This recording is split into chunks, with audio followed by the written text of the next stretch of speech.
દેવ Satya paper set solution paper number 4 વિભાગ C. આપણે કેટલા માર્ક્સ લાવવાના છે? 18 માંથી 18 માર્ક્સ. 9 માંથી કોઈ પણ 6 પ્રશ્નો જ લખવાના છે.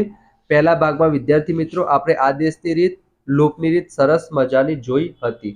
આજે આપણે વિદ્યાર્થી મિત્રો બીજા દાખલા જોઈશું. આપણે ઘણા બધા વિડીયોની પ્લેલિસ્ટ બનાવેલી છે દેવ સત્ય પેપર સેટના સોલ્યુશનની. જો તમે બધા જ વિડીયો જોઈ લેશો તો તમારે પૂરેપૂરા માર્ક્સ આવશે. તો ફટાફટ વિદ્યાર્થી મિત્રો વિડીયોને લાઈક કરીને ચેનલને સબસ્ક્રાઇબ કરી દેજો. અહીંયા વિદ્યાર્થી મિત્રો 10મું ચેપ્ટર તમે સ્કીપ કરી દેશો તો પણ ચાલશે, પણ આ મોસ્ટ ઇમ્પોર્ટન્ટ દાખલો છે, તમને આવડી જશે. બરાબર, બહુ ઇઝી દાખલો છે વિદ્યાર્થી મિત્રો. જો તમને એવું દેખાય સ્ટાર્ટિંગમાં બે સમકેન્દ્રી વર્તુળો, એટલે બસ વિદ્યાર્થી મિત્રો આ જ મેથડ કરવાની, તમારે પૂરેપૂરા માર્ક્સ આવી જશે. તો સૌથી પહેલા વિદ્યાર્થી મિત્રો અહીંયા લખેલું છે સમકેન્દ્રી વર્તુળ. સમકેન્દ્રી વર્તુળ કોને કહેવાય? કે જેના કેન્દ્ર વિદ્યાર્થી મિત્રો સમાન હશે. જેમ કે આપણે એક વર્તુળ દોરી દીધું અને એની અંદર વિદ્યાર્થી મિત્રો આપણે બીજું વર્તુળ દોરી દીધું અને બંને વર્તુળના કેન્દ્ર કેવા છે? એક જ છે. તો આને વિદ્યાર્થી મિત્રો સમકેન્દ્રી વર્તુળ કહેવાય. તમારે પરિકરની મદદથી સૌથી પહેલા દોરી દેવાનું. પછી તમને બે ત્રિજ્યા આપેલી હશે. બે સમકેન્દ્રી વર્તુળ દોરી દીધા. તમને બે ત્રિજ્યા આપેલી હશે. એક 25 સેન્ટીમીટર આપેલું છે, એક 7 સેન્ટીમીટર આપેલું છે. તો તમને એટલી તો ખબર પડે, મોટા વર્તુળની ત્રિજ્યા મોટી હોય અને નાના વર્તુળની ત્રિજ્યા નાની હોય. જ્યારે પણ તમને અહીંયા એવું દેખાય બે સમકેન્દ્રી વર્તુળો, તો આ જ પ્રમાણે વિદ્યાર્થી મિત્રો તમારે આકૃતિ દોરવાની. શું કરવાનું? આ નાના વર્તુળની ત્રિજ્યા આ પ્રમાણે દોરવાની, મોટા વર્તુળની ત્રિજ્યા આ પ્રમાણે દોરવાની અને આ વિદ્યાર્થી મિત્રો એક જીવા થઈ જશે. અહીંયા લખેલું છે મોટા વર્તુળની જીવા નાના વર્તુળને સ્પર્શે છે. એટલે કે આ મોટું વર્તુળ છે વિદ્યાર્થી મિત્રો, એની જે આપણે આ જીવા દોરીને એ નાના વર્તુળને અહીંયા સ્પર્શે છે. તો તેની લંબાઈ શોધો. એટલે આપણે આ જીવાની લંબાઈ વિદ્યાર્થી મિત્રો શોધવાની છે. નામ આપવું હોય અને ઓ નામ આપી દઈએ વર્તુળના કેન્દ્રને, અહીંયા પી નામ આપી દઈએ, અહીંયા વિદ્યાર્થી મિત્રો આપણે બી નામ આપી દઈએ.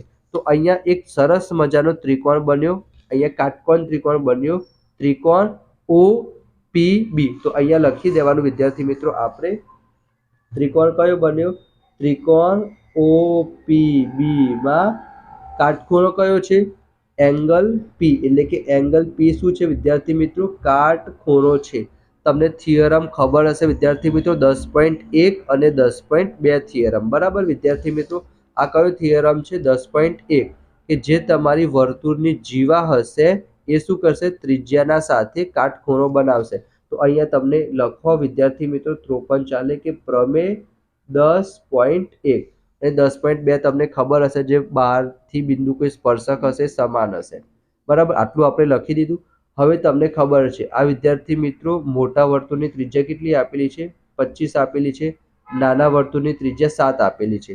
તો આપણે બીપી શોધી શકીશું વિદ્યાર્થી મિત્રો પાયથાગોરસનો ઉપયોગ કરીશું. તો અહીંયા લખીએ કે પાયથાગોરસના પ્રમેય મુજબ. જો તમને વિદ્યાર્થી મિત્રો સ્પીડ ઓછી લાગતી હોય તો તમે 1.5x ની સ્પીડ કરી દેજો. પાયથાગોરસનો પ્રમેય ખબર જ છે. કાટકોણ ત્રિકોણમાં જે કાટખૂણો હશે વિદ્યાર્થી મિત્રો એની સામેની બાજુને કર્ણ કહેવાય. તો ઓબી શું થશે વિદ્યાર્થી મિત્રો? કર્ણ થશે. તો કર્ણનો આપણે વર્ગ કરીશું. એ કોના બરાબર આવશે? બાકીની બે બાજુના વર્ગોના સરવાળા બરાબર. એક બાજુ વિદ્યાર્થી મિત્રો ઓપી આપેલું છે અને બીજી બાજુ વિદ્યાર્થી મિત્રો પીબી આપેલું છે, અથવા બીપી લખશો તો પણ ચાલશે. ઓબી કેટલું આપેલું છે વિદ્યાર્થી મિત્રો? 25 આપેલું છે, તો આપણે લખીશું 25 નો વર્ગ. ઓપી કેટલું આપેલું છે વિદ્યાર્થી મિત્રો? 7 આપેલું છે, તો 7 નો વર્ગ પ્લસ પીબી નો સ્ક્વેર. 25 નો વર્ગ કેટલો થશે? તમે કહેશો સર 625 થશે. 7 નો વર્ગ કેટલો થશે? 49 થશે. અને અહીંયા વિદ્યાર્થી મિત્રો પીબી નો વર્ગ એમના એમ. 49 ને વિદ્યાર્થી મિત્રો આપણે ડાબી બાજુ મોકલી દઈએ તો માઇનસ થઈ જશે પીબી નો વર્ગ. 625 માંથી 49 જાય તો વિદ્યાર્થી મિત્રો જવાબ આવશે 576 પીબી નો વર્ગ. વર્ગ આ બાજુ આવે વિદ્યાર્થી મિત્રો તો શું થઈ જાય? વર્ગમૂળ થઈ જાય. એટલે 1 થી 25 ના વર્ગમૂળ આપણે યાદ જ રાખવાના. 24 નો વર્ગ કેટલો થશે? 576 થશે. એનો મતલબ કે 576 નું વર્ગમૂળ કેટલું થશે? 24 થશે. જ્યારે પણ તમને એમ કે વિદ્યાર્થી મિત્રો બે સમકેન્દ્રી વર્તુળો હોય, બંનેની ત્રિજ્યા આપેલી હોય, મોટા વર્તુળની જીવા નાના વર્તુળને સ્પર્શે છે, તો આવી પ્રમાણે આકૃતિ દોરવાની. પાયથાગોરસના પ્રમેય મુજબ તમને ત્રીજી બાજુ મળી જશે.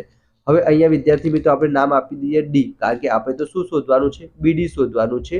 તો બીડી બરાબર શું લખીશું આપણે? 2 ઇન્ટુ બીપી. જે પણ તમને જવાબ મળશે એના શું કરી દેવાના વિદ્યાર્થી મિત્રો? ડબલ કરી દેવાના, કારણ કે આ જે વિદ્યાર્થી મિત્રો જીવા હશે, જે જીવાને કાટખૂણે આવશે ને વિદ્યાર્થી મિત્રો, એ પરસ્પર શું કરશે? દુભાગે છે. એ સેન્ટેન્સ તમારે લખી દેવાનું. શું લખવાનું? જે ત્રિજ્યા હશે વિદ્યાર્થી મિત્રો, એ અહીંયા શું કરે છે? કાટખૂણે પરસ્પર દુભાગે છે. દુભાગે છે એટલે બે સરખા ભાગ કરે છે. એનો મતલબ કે વિદ્યાર્થી મિત્રો જે બીપી અને પીડી શું થશે? સરખા જ થશે. તો બીપી ને આપણે 2 વડે ગુણી દઈએ તો 24 નું કેટલા થશે? 48. અને આ બધું વિદ્યાર્થી મિત્રો સેન્ટીમીટરમાં આપેલું છે. તો અહીંયા પર આપણે શું લખીશું? સેન્ટીમીટર લખીશું, જેથી તમારો અડધો માર્ક્સ પણ એ લોકો ના કાપી શકે. સરસ રીતના તમે દાખલો ગણશો તો તમને 3 માર્ક્સ મળી જશે. એના પછી 42મા નંબરનો વિદ્યાર્થી એટલે કે 42મા નંબરનો ક્વેશ્ચન છે. અહીંયા એકચ્યુઅલી વિદ્યાર્થી મિત્રો મેં ક્વેશ્ચન અડધો લખેલો છે. અહીંયા એવું લખ્યું હતું કે એક બાળક એક હારમાં 3 વૃક્ષ વાવે છે. એના પછી બીજા 5 બાળક બીજા 5 વૃક્ષો વાવે છે. એના પછી 7 બાળક 7 વૃક્ષો વાવે છે. એટલે કે એક બાળક એક જ વૃક્ષ વાવશે, પણ પહેલા 3 બાળકોએ વાયા, 5 બાળકોએ વાયા, 7 બાળકોએ વાયા અને છેલ્લે વિદ્યાર્થી મિત્રો 37 બાળકોએ વૃક્ષ વાયા.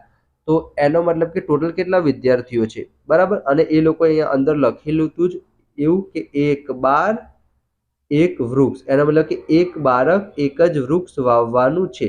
એટલે કે જેટલા વિદ્યાર્થીઓ હશે એટલા જ વૃક્ષો હશે. ટૂંકમાં આપણે બધાનો સરવાળો કરવાનો છે, બીજું કંઈ જ નથી કરવાનું.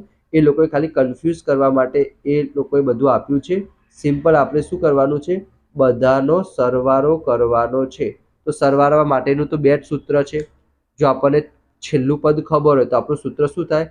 SN બરાબર n/2 a plus L. L એટલે અંતિમ પદ થાય. આ સૂત્ર આપણને ખબર જ છે. પેલું મોટું સૂત્ર છે SN બરાબર n/2 કૌંસમાં 2a plus n minus 1 into D. એ સૂત્ર વાપરો તો પણ ચાલે, નાનું સૂત્ર વાપરો તો પણ ચાલે. આપણને વિદ્યાર્થી મિત્રો અંતિમ પદ છેલ્લું પદ ખબર છે તો આપણે નાનું સૂત્ર વાપરીશું. પણ આપણને પ્રોબ્લેમ શું થશે? એ એટલે કે પ્રથમ પદ આપણને 3 આપેલું છે તો 3 લખી દઈએ. એલ એટલે અંતિમ પદ 37 થશે વિદ્યાર્થી મિત્રો. આ n એમના એમ, 2 એમના એમ, 37 3 વિદ્યાર્થી મિત્રો 40 થશે.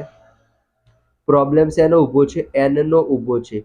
જો તમે આ સૂત્ર વાપરો, કયું સૂત્ર? SN વાળું. SN બરાબર n/2 કૌંસમાં 2a plus n minus 1 into D. તો અહીંયા પણ વિદ્યાર્થી મિત્રો n આવશે અને આ સૂત્રમાં પણ વિદ્યાર્થી મિત્રો n આવશે. તો આપણે જો SN શોધવું હોય તો n તો શોધવો જ પડશે, અને n શોધવા માટેનું સૂત્ર આપણને બધાને ખબર જ છે. an બરાબર a plus n minus 1 into D. આ સરસ મજાનું સૂત્ર આપણને ખબર જ છે. એ બરાબર શું થાય? પ્રથમ પદ કેટલું આપેલું છે વિદ્યાર્થી મિત્રો? 3 આપેલું છે. ડી બરાબર શું થાય? a2 માઇનસ a1, એટલે કે બીજા પદમાંથી પ્રથમ પદ બાદ કરવાનું. તો 5 માઇનસ 3 ડિફરન્સ કેટલાનો મળ્યો? 2 નો મળ્યો. અને an એટલે શું થાય વિદ્યાર્થી મિત્રો? જે અંતિમ પદ હોય એને આપણે શું કહી શકીએ? AL કહી શકીએ. એ યાદ રાખજો. તો an કેટલા આપેલા છે વિદ્યાર્થી મિત્રો? 37. એ કેટલા આપેલા છે? 3 આપેલા છે. n વિદ્યાર્થી મિત્રો આપણે m ના m લખીશું, કારણ કે આપણે શોધવાનો છે. અને d કેટલા છે વિદ્યાર્થી મિત્રો? 2 આપેલા છે. 3 ને આ બાજુ મોકલી દઈએ વિદ્યાર્થી મિત્રો, તો -3 થઈ જશે. જો તમને કંઈ જ ખબર ના હોય તો શું કરવાનું? 3 ને આ બાજુ મોકલી દેવાના, એટલે માઇનસ થઈ ગયું. આ વિદ્યાર્થી મિત્રો 2 ને આપણે અંદર નહીં મૂકીએ, એને વિદ્યાર્થી મિત્રો તમે એમને એમ રવા દેજો. 37 માંથી 3 જશે વિદ્યાર્થી મિત્રો, 34 આવશે. 2 આ બંને વચ્ચે વિદ્યાર્થી મિત્રો ગુણાકાર છે, તો 2 ક્યાં જતા રહેશે? નીચે ભાગાકારમાં જતા રહેશે. હવે 34 ના અડધા કેટલા થશે વિદ્યાર્થી મિત્રો? 32 થશે. અને n-1 વિદ્યાર્થી મિત્રો m ના m. -1 ને આપણે ક્યાં બાજુ મોકલી દઈએ? ડાબી બાજુ, તો +1 થઈ જશે. તો 32 માં 1 આપણે ઉમેરી દઈશું વિદ્યાર્થી મિત્રો, તો આપણને n કેટલો મળશે? 33 મળશે. તમને ખબર પડી ગઈ? સિમ્પલ જ ક્વેશ્ચન હતો. આપણે SN શોધવાનું કીધું હતું. SN નું સૂત્ર આપણને ખબર છે, પણ વિદ્યાર્થી મિત્રો આપણને n ખબર નથી, તો an ના સૂત્રની મદદથી આપણે n સૌથી પહેલા શોધી દીધું. તો n ની જગ્યાએ આપણે કેટલા મૂકી દેવાના? 33 મૂકી દેવાના. તો અહીંયા 33 મૂકી દઉં, અહીંયા 33 મૂકી દઉં. બરાબર. હવે અહીંયા કેટલા થશે? 20 દુ 40.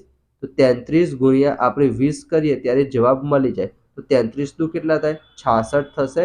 અને પાછળ 0 લગાવી દઈએ તો 660 એટલે કે 660 વિદ્યાર્થીઓ હશે અને 660 વૃક્ષ હશે. બરાબર. 41મા નંબરનો દાખલો આપણે જોયો, જે બહુ જ ઇઝી હતો, તમારી પરીક્ષામાં પૂછાઈ શકે છે. એના પછી 42મા નંબરનો દાખલો છે તમારો, ટોટલ કેટલા વિદ્યાર્થીઓ હતા. SN વાળું સૂત્ર પણ આવી ગયું અને અહીંયા વિદ્યાર્થી મિત્રો N વાળું સૂત્ર આવી ગયું. એના પછી વિદ્યાર્થી મિત્રો આપણે બીજા બધા વિડીયો પણ છે.